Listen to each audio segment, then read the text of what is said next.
എല്ലാ വീടുകളിലും പശുവുണ്ട്. പിന്നെ സാധാരണ ഓടാണ്, നമ്മുടെ പോലത്തെ നാട്ടിലൊക്കെ പഴയത് കണ്ടിട്ടുള്ള പോലത്തെ ഓട് തന്നെയാണ് ഒരു വീടിന് മേയാനൊക്കെ ഉപയോഗിക്കുന്നത്. പിന്നെ ഇവരുടെ വീടിൻ്റെ പ്രത്യേകത ഉണ്ടോ, മണ്ണാണ്, മണ്ണുകൊണ്ടാണ് ഇത് ഉണ്ടാക്കുന്നത്.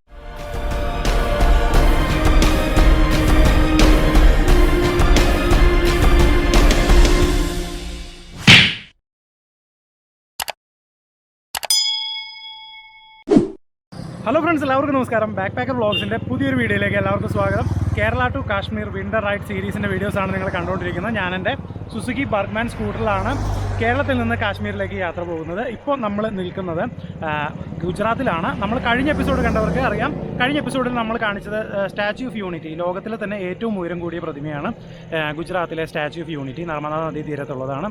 അപ്പോൾ അവിടെയായിരുന്നു നമ്മൾ കഴിഞ്ഞ എപ്പിസോഡ്. ഇപ്പോൾ നമ്മൾ അവിടെ നിന്ന് യാത്ര പോവുകയാണ്. നേരെ പോകുന്നത് രാജസ്ഥാനിലേക്കാണ്. രാജസ്ഥാനിലെ ഉദയ്പൂരിലേക്കാണ് നമ്മൾ ഇന്ന് പോകുന്നത്. അപ്പോൾ ഉദയ്പൂരിലേക്കുള്ള യാത്രയും അതിൻ്റെ കാഴ്ചകളൊക്കെ ഈ ഒരു വീഡിയോയിൽ കാണാം. നിറയെ മരങ്ങളൊക്കെ ആയിട്ട് നല്ല തണലുള്ള ഒരു റൂട്ട്, നല്ല തണുപ്പുണ്ട്. മരങ്ങൾ ഉണ്ടാകുമ്പോൾ റോഡ് സൈഡിൽ ഉണ്ടാകുമ്പോൾ ഒരു സുഖം എന്താണെന്നുള്ളത് ഇങ്ങനെ യാത്ര ചെയ്യുമ്പോൾ മനസ്സിലാവട്ടോ. ഇത്ര നേരം വന്നതിൽ നിന്ന് ആ ചൂടും അതിനുശേഷം ഈ മരങ്ങൾ രണ്ട് സൈഡിലാവുമ്പോൾ ഉള്ള ഒരു സുഖം ഉണ്ടല്ലോ. ഇനി കാണുമ്പോൾ ഒരു പാട്ട് ഓർമ്മ വരും കേട്ടോ. ഇപ്പോൾ ഒന്ന് കാണുമ്പോൾ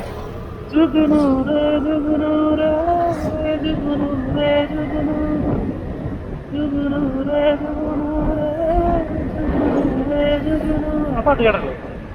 അതൊക്കെ ഈ ഒരു സിറ്റുവേഷൻ പറ്റിയതാണ്. കാരണം ഇതുപോലത്തെ ഒരു സ്ഥലങ്ങളൊക്കെ അല്ലേ അതിൽ കാണിക്കുന്നത്. അത് ഗുജറാത്ത് തന്നെയാന്ന് തോന്നുന്നു. അതെ, ഗുജറാത്ത് തന്നെയാണ് ഭൂകമ്പത്തിൽ അങ്ങനെ കാണിക്കുന്നത്. മമ്മൂട്ടിയുടെ പടമാണെന്നാണ് എൻ്റെ ഓർമ്മ, ആ ഒരു കുട്ടീനെ കിട്ടുന്ന പടം.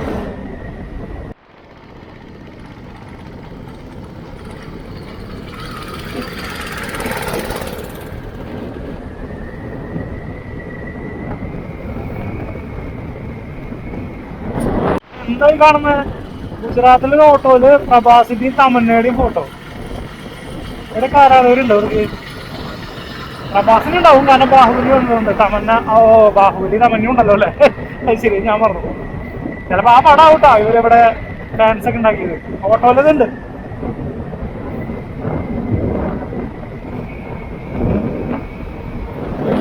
നമ്മള് മഹാരാഷ്ട്രയിലൊക്കെ കടന്നു പോകുന്ന പ്രദേശങ്ങളിൽ കൂടുതലും കരിമ്പാണ് കൃഷി കണ്ടിരുന്നത്. പക്ഷെ ഇവിടേക്ക് കടന്നപ്പോൾ കുറച്ച് വ്യത്യസ്തമായി. ഗുജറാത്തിൽ നമ്മൾ കുറച്ച് കണ്ടിരുന്നു, പക്ഷെ ഇവിടെ കൂടുതലും പരുത്തി കൃഷിയാണ്. അപ്പോൾ അതിൻ്റെ ഫാക്ടറികൾ അതൊക്കെ കണ്ടിരുന്നു. അതിൻ്റെ ഇടയിൽ കൂടുതൽ കരിമ്പ് ഇവിടെ ഇല്ല, ഞാൻ കണ്ടിട്ടില്ല കേട്ടോ. അതിന് ശേഷം ഇപ്പോൾ കുറച്ച് ഇതായിട്ട് കരിമ്പ് കണ്ടിട്ടില്ല. എനിക്ക് തോന്നുന്നു ഗുജറാത്തിൽ തന്നെ അങ്ങനെ കടന്നതിന് ശേഷം പിന്നെ കണ്ടിട്ടില്ലെന്ന് തോന്നുന്നു. ഇവിടെ പരുത്തിയാണ്, ഇരു സൈഡിലും കാണുന്നത് പരുത്തി കൃഷികളും കാര്യങ്ങളുമാണ് ഇവിടെ കൂടുതലുള്ളത്. പിന്നെ രണ്ടാമത്തെ ഒരു പ്രത്യേകത എന്ന് പറയുന്നത്, ഇവിടെ കൂടുതലും കാണുന്ന ഒരു വണ്ടി മാരുതിയുടെ എക്കോ ഇല്ലേ, ആ ഒരു വണ്ടിയാണ് ഏറ്റവും അധികം കാണുന്നത്. ഒരുപാട് പേര് യൂസ് ചെയ്യുന്നുണ്ട്. അത് ചെറിയ രീതിയിലല്ല ഞാൻ എടുത്തു പറയാൻ കാരണം അത്ര അധികം ഉണ്ട്. എനിക്ക് തോന്നുന്നു ഇവിടെ ലോക്കൽ ട്രാൻസ്പോർട്ടേഷൻ ഇതുപോലെ ഈ ബസ് സൗകര്യമല്ല, ഈ ഒരു വണ്ടിയാണ്, എക്കോ വണ്ടിയാണ് ഉപയോഗിക്കുന്നത്. അതിൽ ഒരുപാട് ആളുകളെ കുത്തി നിറച്ച് കൊണ്ടുവന്നതാണ്. അങ്ങനെ ഉൾഗ്രാമങ്ങളിലേക്കൊക്കെ സർവീസ് നടത്തുന്നത് ഇതുപോലുള്ള ആ മാരുതിയുടെ എക്കോ എന്ന് പറഞ്ഞ ആ ഒരു വണ്ടിയാണെന്ന് തോന്നുന്നു. അതായിരിക്കണം ഇത് കൂടുതലുണ്ട്. ഒരുപാടുണ്ട്. നമ്മളിങ്ങനെ പോകുമ്പോൾ ഒരു മിനിറ്റിൽ എനിക്ക് തോന്നുന്ന ഒരു 3-4 എണ്ണം വണ്ടി മിനിമം കാണും നമ്മൾ, അത്ര അധികം ഉണ്ട്.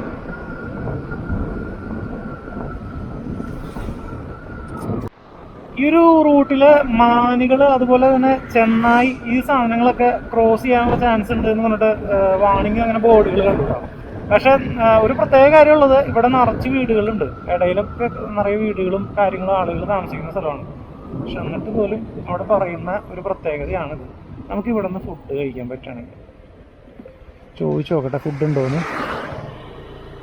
കട, എനിക്ക് ആ ഒരു ആംബിയൻസ് നല്ല ഇഷ്ടപ്പെട്ടു. കണ്ട ഒറ്റപ്പെട്ട് ഇങ്ങനെ ഒരു സ്ഥലത്ത് ഇതാ ഒരു കൊച്ചു വീട്, ഇവിടെ ആണ് ഫുഡ്. നോക്കട്ടെ, ചോദിക്കാം.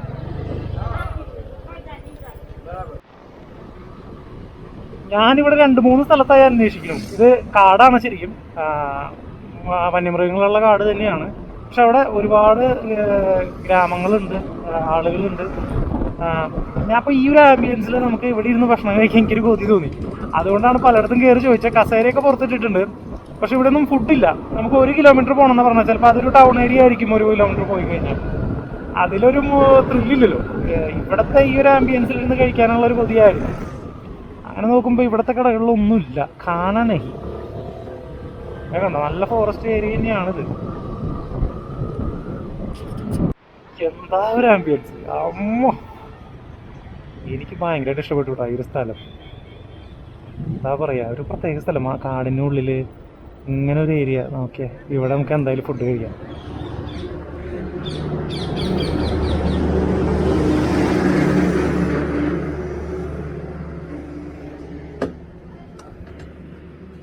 ഇത് കുറച്ച് ഏരിയ ഇങ്ങനെ കാടിൻ്റെ ഇടയിലുള്ള ഒരു ഏരിയയാണ്. ഇവിടെ നിറയെ ഹോട്ടലുകളാണ്. ഹോട്ടൽ എന്ന് പറഞ്ഞാൽ ഇപ്പോൾ ഈ കാണുന്ന ഈ ഒരു സെറ്റപ്പ് കേട്ടോ, അല്ലാതെ വലിയ വലിയ സെറ്റപ്പ് ഒന്നുമല്ല, ഇത്രയേ ഉള്ളൂ.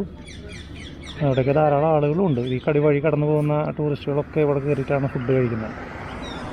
നമുക്ക് എന്തായാലും ഫുഡ് ചോദിക്കാം. ഞാനിവിടെ വന്ന് കഴിക്കാൻ കയറി ഇങ്ങനെ നിൽക്കുമ്പോഴാണ് ഇർഷാദ് ഹലോ എന്ന് പറഞ്ഞിട്ട് കയറി വരുന്നത്. ഞാനവൻ മുന്നിലാണെന്നാണ് വിചാരിച്ചത്. ഞങ്ങൾ ഇന്ന് സ്പ്ലിറ്റായിട്ട് രണ്ടായിട്ടാണല്ലോ പോണേ. അപ്പോൾ പക്ഷേ പ്രതീക്ഷിച്ചില്ല. ഇവനെ ഇവിടെ കണ്ടപ്പോൾ ഭയങ്കര ഒരു സന്തോഷമാണ്. പെട്ടെന്ന് ഇവനെ കാണുമ്പോൾ പ്രതീക്ഷിക്കില്ല ഇവൻ മുന്നിൽ പോയിണ്ടാവും എന്നാണ് ഞാൻ വിചാരിച്ചത്. നീ സെയിം റൂട്ട്, ഞാൻ വന്ന റൂട്ട് തന്നെയല്ലേ വന്നേ? ഞാൻ അതാ ഗൂഗിൾ മാപ്പ് അധികം ഓൺ ആക്കിയിട്ടില്ല. ഞാൻ ആദ്യം ഫസ്റ്റ് റൂട്ടൊന്ന് ഓൺ ആക്കി ഗൂഗിൾ മാപ്പ്. പിന്നെ അതിലുള്ള അടുത്തടുത്ത റൂട്ട് ഞാൻ അങ്ങനെ മനസ്സിൽ കണ്ടിട്ട് ആ റൂട്ട് അങ്ങനെ വെച്ച് പഠിച്ചു. ഇതന്നെ റൂട്ട് ഓൺ ആക്കാൻ നെറ്റില്ല. നെറ്റിന്ന് ചാർജ് കമ്മിയാണ്. അപ്പൊ തന്നെ കഴിക്കണ്ട. ഞാനും ഓഫ് ചെയ്ത് വെച്ചു. പിന്നെ ഈ വെയിലത്ത് ഈ ചാർജറിൽ വെക്കുമ്പോൾ കംപ്ലൈന്റ് വരും. കംപ്ലൈന്റ് വരും. അപ്പൊ എന്തായാലും നമുക്ക് ഫുഡ് അടിക്കാം. പാ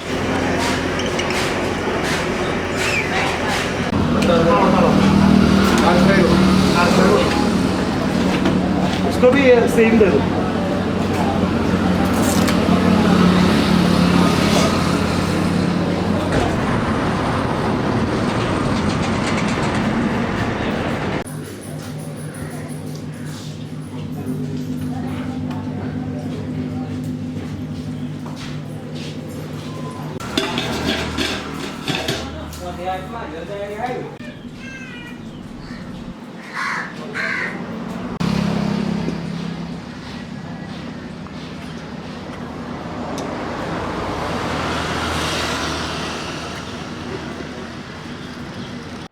പശു, കാള പോലുള്ള സാധനങ്ങളാണ് ഈ ഒരു ഭാഗങ്ങളിൽ കൂടുതൽ ശ്രദ്ധിക്കേണ്ടത്. കാരണം റോട്ടിൽ നിറയാണ്, അവര് ഇഷ്ടത്തിന് നടക്കും. പെട്ടെന്നൊക്കെ ഇങ്ങനെ ക്രോസ് ചെയ്യാം. കാളയൊക്കെ നമ്മളെ കാണുമ്പോൾ നമുക്ക് ഇങ്ങനെ വരും. അടുത്തൊക്കെ പോകുമ്പോൾ സൂക്ഷിച്ച് പോകണം. പിന്നെ പതുക്കെ എപ്പോഴും ശ്രദ്ധിച്ച് തന്നെ പോകണം. ഡിവൈഡറിന്റെ സൈഡിലൊക്കെ നിൽക്കുന്നുണ്ടാവും, അവിടെ നിന്നൊക്കെ പെട്ടെന്ന് ക്രോസ് ചെയ്ത്.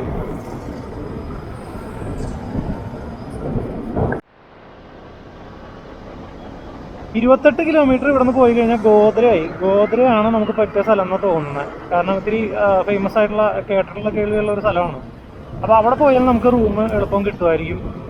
ഇതൊക്കെ ടൗണുകളാണെങ്കിൽ പോലും ഇവിടെയൊക്കെ ആകെ എന്താ പറയുക, ആകെ കൺജസ്റ്റഡ് ആയിട്ടുള്ള ഒരു തരം വല്ലാത്തൊരു ടൗണുകൾ അതൊക്കെ.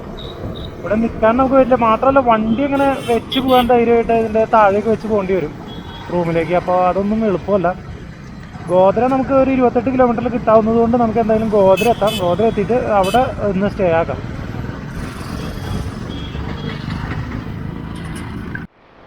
അങ്ങനെ നമ്മൾ ഗോദ്ര ടൗണിലെത്തി. ഗോദ്ര അത്യാവശ്യം കുഴപ്പമില്ലാത്ത നല്ലൊരു ടൗണാട്ടോ. വൃത്തിയും വെടുപ്പൊക്കെ ഉണ്ട്. കാണുമ്പോൾ മറ്റുള്ളതിനെ അപേക്ഷിച്ച് മെച്ചമാണ്. നല്ലൊരു ടൗണാണ്. അപ്പോൾ ഇവിടെ ബസ് സ്റ്റാൻഡിനടുത്താണ് കുറച്ച് വില കുറഞ്ഞ് പൈസയ്ക്ക് നമുക്ക് റൂം കിട്ടുകയെന്ന് പറഞ്ഞു.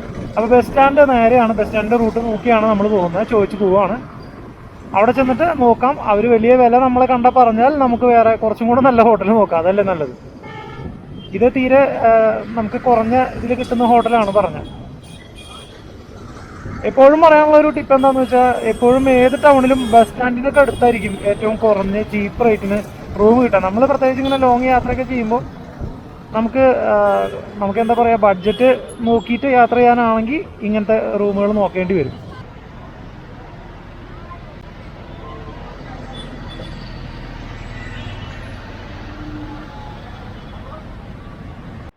അങ്ങനെ ഇപ്പോൾ നമ്മളുള്ളത് ഗുജറാത്തിലെ ഗോദ്രയിലാണ്. ഗോദ്ര ബസ് സ്റ്റേഷന് അടുത്ത് തന്നെയുള്ള അതിഥി ഹോട്ടലിലാണ് നമ്മൾ ഇന്നലെ റൂം എടുത്ത്. ഇവിടെ ചീപ്പാണ്, പിന്നെ കുഴപ്പമില്ല. റൂം അത്യാവശ്യം തിരക്കേടില്ലാത്ത റൂമാണ്. നമുക്ക് ഈ ഒരു റേറ്റ് കിട്ടാവുന്നത്. നമുക്ക് 700 രൂപയ്ക്കാണ് ഇന്നലെ ഇവിടെ റൂം കിട്ടിയത്. 700 രൂപയ്ക്ക് നമുക്ക് കുഴപ്പമില്ലാത്ത റൂം, AC റൂം. പക്ഷേ AC ഉപയോഗിക്കാതെ നമുക്ക് അത് തന്നു, കുറച്ച് വൃത്തിയുള്ള റൂം എന്നുള്ള നിലയ്ക്ക്. അപ്പോൾ ഇനി നമ്മൾ ഉദയ്പൂർക്കുള്ള യാത്ര തുടരുകയാണ്. ഉദയ്പൂർ ഇന്നലെ നമുക്ക് എത്താൻ പറ്റിയില്ലായിരുന്നു. ഇന്ന് നമുക്ക് യാത്ര ചെയ്ത് എത്താം. എന്തായാലും രാജസ്ഥാൻ കിടക്കാൻ പറ്റും. കാരണം 30 കിലോമീറ്ററോളം പോയ രാജസ്ഥാൻ ബോർഡർ ആയിട്ടുണ്ടെന്നാണ് അറിഞ്ഞത്. പിന്നെ അതിന് ശേഷം നമുക്ക് എന്തായാലും ഉദയ്പൂർ ഒരു 290 ആ ഒരു കിലോമീറ്ററിന് അത്രയും അടുത്താണ് ഏകദേശം ഉള്ളത്. അപ്പോൾ അത്രയും യാത്ര ചെയ്ത് നമുക്ക് ഇന്ന് എന്തായാലും ഉദയ്പൂർ എത്തിച്ചേരാൻ പറ്റും. പിന്നെ ഉദയ്പൂരിൽ നമ്മൾ എന്തായാലും സ്റ്റേ ചെയ്യുന്നുണ്ട്. പിന്നെ ഉദയ്പൂരിലെ കാഴ്ചകളാണ്. അപ്പോൾ ഇനി നമുക്ക് ഉദയ്പൂരിലേക്കുള്ള യാത്ര തുടരാം. ഇതാണ് ഉദയ്പൂർക്കുള്ള റൂട്ട്. 287 കിലോമീറ്ററാണ് ഇവിടെ നിന്നുള്ളത്. ഈ ഒരു റൂട്ടായിരിക്കും നമ്മുടെ ഇർഷാദ് പോയിരിക്കുക. ഞാനപ്പോൾ വേറൊരു റൂട്ടാണ് സെലക്ട് ചെയ്യുന്നത്. ചെറുതായിട്ടൊന്ന് ഡൈവേർട്ട് ചെയ്ത് ഇങ്ങനെ, അതായത് ഈ ഒരു റൂട്ടാണ് ഞാൻ സെലക്ട് ചെയ്യുന്നത്. ഇർഷാദ് ഇങ്ങനെ പോന്ന് കണക്ട് ചെയ്യുന്നു. പക്ഷെ നമ്മൾ ഇവിടെ വെച്ച് നമ്മൾ ഒരുമിച്ചായിരിക്കും. പിന്നെ ഇവിടെ നിന്ന് അങ്ങോട്ട് ഒറ്റ റൂട്ടായിരിക്കും. അതല്ലെങ്കിൽ ഒരു റൂട്ട് കൂടി ഉണ്ട്, ഇങ്ങനെ ഒരു റൂട്ട് കൂടി ഉണ്ട്. പക്ഷേ ഈ ഒരു റൂട്ട് ഒരുപാട് ദൂരം കൂടുതലാണ്. 276 കിലോമീറ്റർ വരും. ശരിക്കും നമ്മൾ ചൂസ് ചെയ്തിരിക്കുന്ന റൂട്ട് 246 കിലോമീറ്റർ വരുള്ളൂ. ആക്ച്വലായിട്ട് ഇവർ കാണിച്ചു തരുന്ന, ഗൂഗിൾ കാണിച്ചു തരുന്ന റൂട്ടിന് 257 കിലോമീറ്റർ വരുന്നുണ്ട്. നമ്മൾ സെലക്ട് ചെയ്ത റൂട്ട് 246 കിലോമീറ്റർ വരുന്നുള്ളൂ. പക്ഷേ അത് ഉൾവഴിയായിരിക്കും. നമുക്ക് ഗ്രാമീണമായിട്ടുള്ള എന്തെങ്കിലുമൊക്കെ കാഴ്ചകൾ കിട്ടുമെന്നുള്ള പ്രതീക്ഷയിലാണ് ഞാൻ ഈ ഒരു റൂട്ട് സെലക്ട് ചെയ്യുന്നത്. അപ്പോൾ ഇർഷാദ് ഈ വഴി, ഞാൻ ഈ ഒരു വഴി.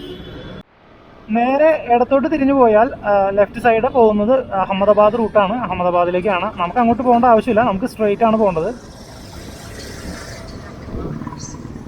ഈ റൂട്ട് പിടിച്ചാൽ നമുക്ക് അല്ലെങ്കിൽ ഓവർ ബ്രിഡ്ജ് മുകളിൽ പോകുന്നത് അഹമ്മദാബാദിലേക്കുള്ള വഴിയാണ്.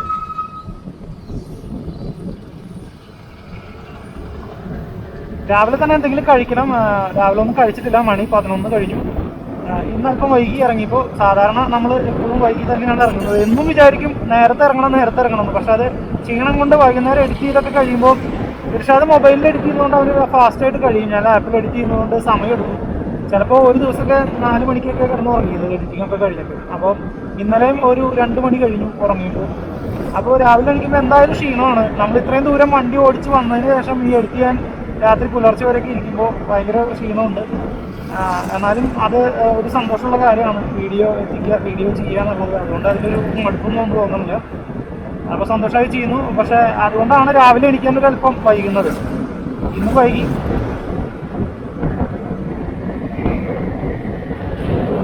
ഒരു ഹോട്ടൽ കണ്ടിട്ടുണ്ട്, പഞ്ചാബി, കത്തിയവാടി, ഗുജറാത്തി എന്നൊക്കെ എഴുതി വെച്ചിട്ടുണ്ട്. വെറൈറ്റി ഫുഡുകളാണ്. എന്തായാലും ഒന്ന് കയറി നോക്കാം. ഫുഡ് കഴിച്ചാൽ പിന്നെ നമുക്ക് സമാധാനമായിട്ട് വേഗം പോകാമല്ലോ യാത്ര.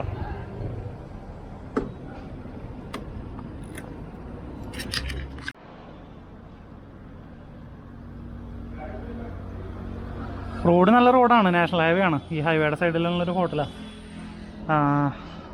കാര്യമായിട്ടുള്ള സംഗതികളൊന്നുമില്ല. മസാല പൊറോട്ട ഉള്ളതെന്നാണ് പറഞ്ഞത്. ഞാൻ സാധാരണ കഴിക്കുക പൂരിഭാജിയാണ്. നമുക്കറിയുന്ന കഴിക്കാൻ പറ്റുന്നൊരു സംഭവം അതാണ്. പക്ഷെ അതില്ല, മസാല പൊറോട്ട. വരുമ്പോൾ അറിയാം എന്താ സംഭവം എന്നുള്ളത്. നമ്മൾ ഇന്നലെ നിന്ന സ്ഥലത്ത് ഒരു ദിവസം കൂടെ നിൽക്കാമെന്നൊക്കെ ആയിരുന്നു പ്ലാൻ. പക്ഷേ രാവിലെ തന്നെ നോക്കുമ്പോൾ കറണ്ട് ഇല്ല, മൊബൈലിൽ ചാർജും ഇല്ല. കറണ്ട് രാവിലെ പോയി. ഇവിടെ എല്ലാ ചൊവ്വാഴ്ചയും കറണ്ട് പോകുമെന്ന് പറഞ്ഞു. അത് പോയി കഴിഞ്ഞാൽ വരാൻ ഏകദേശം ഒരു 4 മണി 5 മണി ആ ഒരു ടൈമാണ്.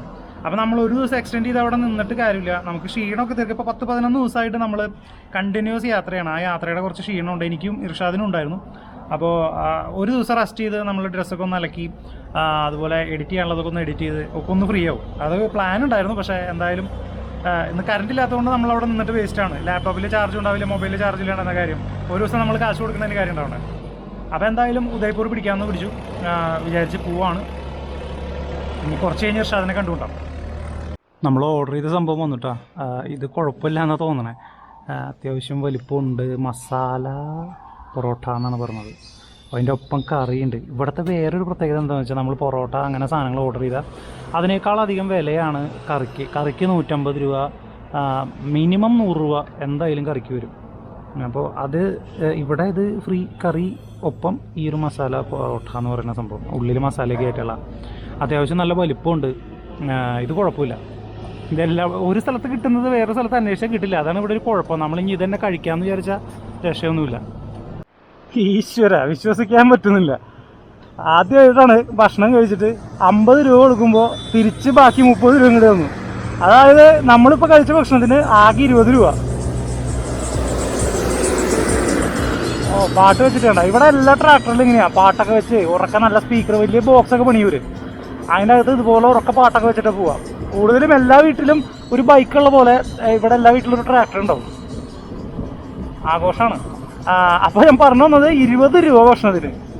സാധാരണ നമുക്ക് തരുന്ന ഒരു പൊറോട്ടയ്ക്ക് മേടിക്കും, പൊറോട്ട അല്ല സാധാരണ ചപ്പാത്തിക്ക് 20 രൂപയുണ്ട്. ആ 20 രൂപ കൂടാതെ പിന്നെ അഡീഷണൽ തരുന്ന കറി അവർ പറയുക 90 രൂപ 100 രൂപയാണ് ഈ ഒരു പരിപ്പ് കറി. ഇതൊന്നുമല്ല, ഈ ഒരു വലിയ പൊറോട്ടയാണ്. പൊറോട്ട എന്ന് പറഞ്ഞാൽ അതിൽ മസാലയൊക്കെ ഉള്ളിൽ ഫില്ല് ചെയ്തിട്ടുള്ള പൊറോട്ട. ആ പൊറോട്ടയ്ക്ക് ആകെ 20 രൂപ, കറി അടക്കം. എന്തായാലും അക്രമമായി കുറേ പേര് പറ്റിക്കും, നമുക്കറിയില്ല. ഇനിയിപ്പോൾ ചിലപ്പോൾ മസാല പൊറോട്ട എന്ന് നമ്മൾ ഇനി അടുത്ത സ്ഥലത്ത് ചോദിച്ചാൽ ചിലപ്പോൾ ഇത് ഉണ്ടാവണമെന്നില്ല. എനിക്ക് കിട്ടുന്നത് വാങ്ങാൻ കഴിക്കുക. ഇപ്പോഴും എനിക്ക് മനസ്സിലായത് 10 രൂപ കൊടുത്താൽ ഇവർ ഭയങ്കര സന്തോഷത്തോടെ അത് മേടിക്കുന്നത്. അതിൻ്റെ കാരണം എന്താണെന്ന് വെച്ചാൽ 10 രൂപയ്ക്ക് ഇവർക്ക് സുഭിക്ഷമായിട്ട് ഭക്ഷണം കഴിക്കാം ഒരു നേരം. 20 രൂപയ്ക്കാണ് ഈ ഒരു മസാല പൊറോട്ട നമുക്ക് കിട്ടിയത്. ഇതൊരു ഹാഫ് കഴിച്ചാൽ തന്നെ നമുക്ക് ധാരാളമാണ്. അത് ഫുള്ള് എന്ന് പറഞ്ഞാൽ നല്ല വിശപ്പുണ്ടെങ്കിൽ നമുക്ക് ഫുള്ള് കഴിക്കാൻ പറ്റുള്ളൂ. അപ്പോൾ ഒരു ഹാഫ് മേടിക്കാനാണെങ്കിൽ 10 രൂപ കൊടുത്താൽ അവർക്ക് ഇത് കഴിക്കാൻ പറ്റും. അതുകൊണ്ടാണ് നമ്മൾ പലപ്പോഴും പലയിടത്തും ഫോട്ടോ എടുക്കാനോ അതിനെങ്കിലൊക്കെ നിർത്തുമ്പോഴോ എന്തെങ്കിലും കാര്യങ്ങൾ നമുക്കായിട്ട് ചെയ്തു തരുമ്പോഴൊക്കെ നമ്മളൊരു 10 രൂപ കൊടുക്കും. ആ 10 രൂപ കൊടുക്കുമ്പോൾ അത് മേടിക്കുന്ന ഒരു സന്തോഷം അവരുടെ കണ്ണിൽ കാണാം. ഞാൻ ആലോചിക്കും 10 രൂപ കിട്ടിയിട്ട് എന്താ 10 രൂപയ്ക്ക് ഇത്രയും സന്തോഷപ്പെടാൻ എന്ന് വിചാരിക്കുമ്പോൾ അതിൻ്റെ കാരണം മനസ്സിലായത് ഇപ്പോഴാണ്. ഇത്രയേ ഉള്ളൂ ഇവിടെ. നമ്മളെ കണ്ടിട്ടാണ് പലരും വില പറയുന്നത്. അതുകൊണ്ടാണ് പലപ്പോഴും ഭക്ഷണത്തിന് നമുക്ക് 150-200 വില വരുന്നത്.